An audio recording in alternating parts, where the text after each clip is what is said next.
How many of you remember the name of your first grade teacher? Okay, hands down. How many of you remember the name of the program assistant who worked in the local community nonprofit that worked in your school? Not a single hand. But for me, and for many students who come from backgrounds like mine, the answer to that second question actually could have been the difference maker. It could be the difference for me between being here and giving this talk this morning, or being incarcerated, being unemployed, or even worse. So today I want to talk a bit about how we frame the idea of underachievement. So when you think of underachievement or underperforming schools, the reality is that there are certain students who come to mind. And by and large, those students are low income and mostly of color. Now let's take a step back and think about those words for a second. Underachieving, at risk, challenged. How might you approach your life, approach your work, or approach the classroom if you were perceived to be at risk or challenged or underperforming? However, my life experience has taught me that oftentimes not only leads to a negative perception of oneself, but also leads to misinformed policy decisions, but also can lead to a deficit thought and deficit approaches to education. So with that, some of the things that I've been able to encounter in my life and in my work has taught me that does not have to be the case. I want to talk today a bit about kind of bridging the gap between schools and communities. Working to identify the assets within communities that already exist and partnering those with classrooms and school teachers in an effort to leverage and create the most opportunities for students, I have seen help students take the most shape. So with that, I want to talk a bit today about kind of what it means to bridge the gap between schools and communities. So when you think about life outside of the classroom or life outside of work, when you walk into work in the morning, you don't leave everything that happened to you the night before or that morning, or especially not the years of life experience to that date. You bring all of that with you, and it impacts and interacts with the ways in which you're able to engage with that space. That's no different for school children. If you live in poverty or you're experiencing homelessness or a difficult family situation, all of those things undoubtedly is going to influence how you're able to interact and engage with the educational space. So given that, and given that these issues are historic and have historically impacted certain communities, how might we approach how we educate students and how we bridge that gap between what students walk in the classroom with and what we're teaching them in school? And for me, I've seen that take shape in a few different ways. Even though this is a complex, historic problem, there's not one solution. But I do believe that when we work to bridge the gap between schools and communities and identify programs in neighborhoods that help support students, we can help students realize their full potential. So today I want to share a few examples with you that elucidate and explain kind of how this has been most influential for me. So I'll start with the personal example. So I grew up in Bridgeport, Connecticut as a low-income kid. And my neighborhood was deeply impacted by poverty, and our only means of kind of sustaining ourselves and sustaining our lives were Medicaid, child support, food assistance, cash assistance, all of those things.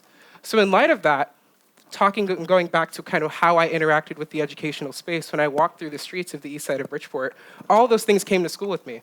If my family didn't know where my next meal was coming from or how we were going to turn the lights on, that didn't change when I went to school the next morning. I brought all of that with me. And despite those challenges and despite the circumstances that were plaguing my community and plaguing my neighborhood, I got good grades. I was the beneficiary of a family, even though I'm one of the few who has received a high school diploma and will be the first to graduate from college this year, or next year. Despite those things, I was the beneficiary of a family that understood that education was the tool and was going to be the means for getting me out of that community. But every family and every kid is not the beneficiary of that. And even though I had a strong family background and a great mother and a great grandmother who understood kind of what education meant for me getting out of my community, I still had no context for what life looked like outside of the east side of Bridgeport. In fact, it actually constrained me to the east side of Bridgeport. I could count the number of times on one hand before the 8th grade that I left my neighborhood until this program. This program was called the Yale Bridgeport Gira Partnership. And what this program did was it partnered Yale University students and Yale University with local underperforming Bridgeport public schools as a means to provide those students who generally, like I said, never left the confines of their neighborhood with assets and resources available to Yale University students. So I was a seventh grader, 12 years old and angsty, as always. I got the opportunity to go on this weekend trip to Yale University. And I brought home this permission slip to my mother, and they were like, absolutely not. What is Yale? Where are you going? What does that even mean? And, 12, and like I said, angsty, I, of course, was, baffled as to what, this is a university. What could be so bad about it? But I think upon growth and deep reflection now, I realized that this fear, this apprehension to initially allow me to go on this trip was rooted in a justified fear of the unknown. That unknown being kind of what life was outside of the confines of our neighborhood in Bridgeport and what that means and what that could mean for me and what that could mean for my brother. Eventually, I am giving this talk, so they did let me go on the field trip. And I got up one Saturday morning at 7 a.m. and rode a school bus up I-95 into New Haven. And Yale University is 15 minutes, maybe, from my house. But like I said, kind of the impacts of how the neighborhood has been segregated and things like that constrained me to this neighborhood, so I had no idea that this place, this Ivy League institution with the beacon of hope and opportunity for many people, was this close to my house. It was a 15-minute bus ride, and when people were describing Yale University, I thought I was like taking a plane somewhere, going very far away, but in reality, this was a resource that was available to me right in my backyard. So I did, the regular college tour. I toured the campus, and I ate lunch in the dining hall, and I went to the bookstore, and was really living the life of a college student at the angsty age of 12. And after that, after we took the usual campus tour, we went into a Yale University lecture hall. And we sat there and we watched to what is still to this day one of my favorite movies, The Great Debaters. And I was in awe of, the history and, the representation that movie had represented. So I was watching the movie, and then after the movie, they tell us that we're going to simulate our own debate. So now, let's take a step back from this. That Friday, I was just another low-income kid, on the streets of Bridgeport, getting good grades, doing the work, but still constrained to my neighborhood. Now today, I'm in a Yale University lecture hall, engaging in intellectual academic debate. Very shortly after, we went to the auditorium right next door, and we watched the annual great debate between Howard University and Yale University.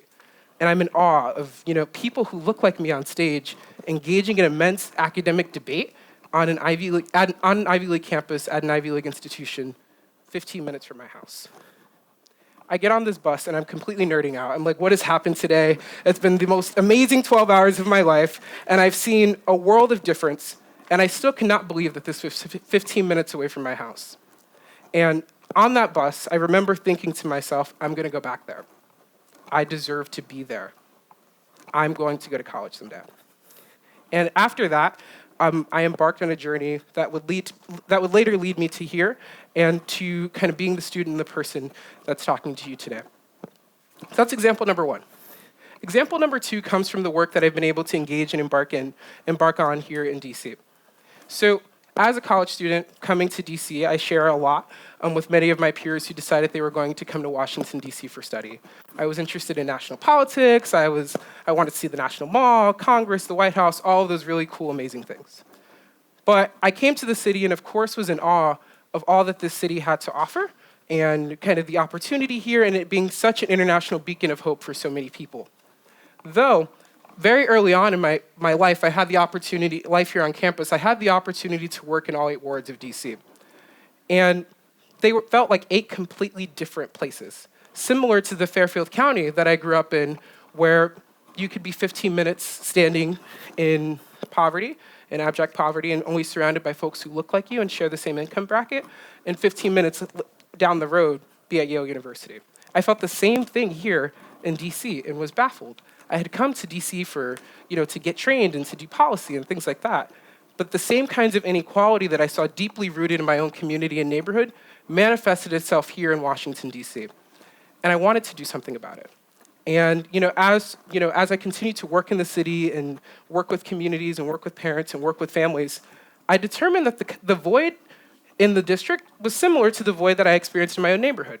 There was no systematic way to address kind of the gap between neighborhoods and what communities were experiencing at home and what was happening in the classroom. And through that work, I came across this program called Adopt a School. And I was like, well, that sounds cool, like adopting a school. I've seen you've seen the adopt a block signs and all these other kinds of things. I was like, what does it actually mean to adopt a school? And this program structurally partners businesses and organizations with local schools in an effort to meet shared goals and help support the teachers, the community members, and the students in that school. And I was like, wow, that sounds cool. Like, how do I get involved with that? And I think what really resounded to me, what it really meant to me was that it gave me the opportunity to do the same kind of work that had meant so much for me growing up. With that, I applied with a few members of my scholarship program when we got to school. And we adopted a local school in Northeast DC, a great school, a multi-generational community that worked to support the same kinds of students that look like me and that grew up in neighborhoods like mine. And through that work, we were able to do and accomplish a number of goals, including starting a mentorship program and putting on a number of community events. But I want to tell you one story that I think perfectly encapsulates the power of these kinds of neighborhood community connections.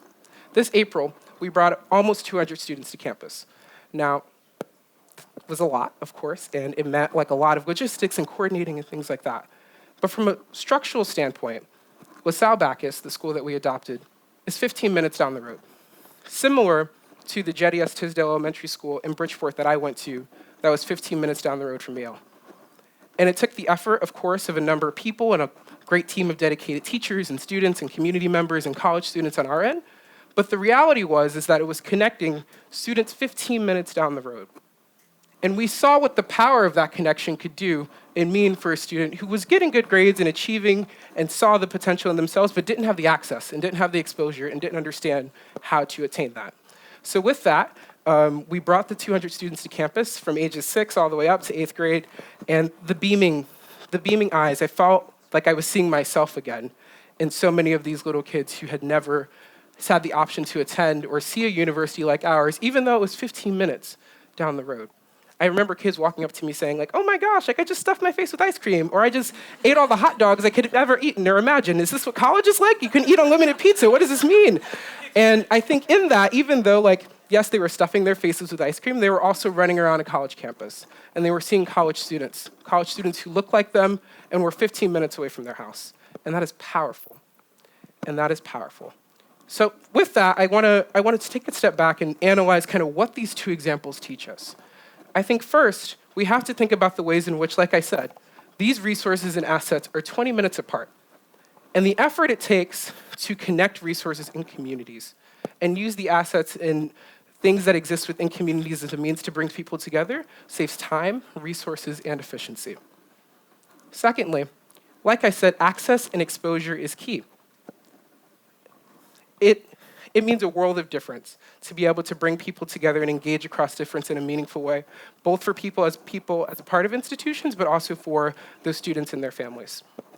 Thirdly, these kinds of access and exposure programs, I think, teach us a lot about kind of what happens when we reverse how we approach that deficit model that I was talking about when we opened. If we think and take a step back about kind of how we frame underachievement and how we frame students who are at risk, and we flip that on its head and think about how we teach kids and how we show kids that they matter and that we believe in them and that they have the same kinds of access and opportunities to access resources that any other student does. So I want to leave you today with 3 key takeaways if you get nothing else from kind of what I've talked about today. First, there is a danger of a single story. And even though I've given you 2 compelling examples of kind of how the person who got on the stage, how I got here, and kind of the examples of the works that I've been able to engage in, we have to not be naive to think that that's everyone's story. And it's important and incumbent upon us to do the work, particularly when we're working with marginalized communities, to understand the context of that community and not ascribe a certain set of circumstances or statistics to that group before we do that work. Secondly, engagement is key. We have to do the work to educate ourselves and do the engagement in our daily lives every day if we're going to ever reverse this trend and bridge the gap between schools and communities. We have to think critically about kind of what can we do every day? And it looks different for everyone. Maybe it's reading an article a month about schools in your neighborhood. Maybe it's mentoring a student. Maybe it's volunteering in your kid's school. Figure out what that thing is and do it. And do it continuously and don't stop doing it. Because once you stop doing it, we see the same kinds of trends that have subjected so many students who look like me and are from Bridgeport, Connecticut, to the same kinds of circumstances, to different circumstances than the ones in which I've occupied today. And the last example, and the last key takeaway that I want to leave you with today, is kind of education as a cornerstone, no matter your field, your discipline, or what work you do. Whether you're a scientist, or you're a doctor, or you're a lawyer, or you are an educator, education is a cornerstone of the work that we all do. How we educate and how we build a generation of young leaders is incumbent upon us and impacts every discipline, no matter what you do or where you sit. It's on all of us to bridge the gap. Thank you.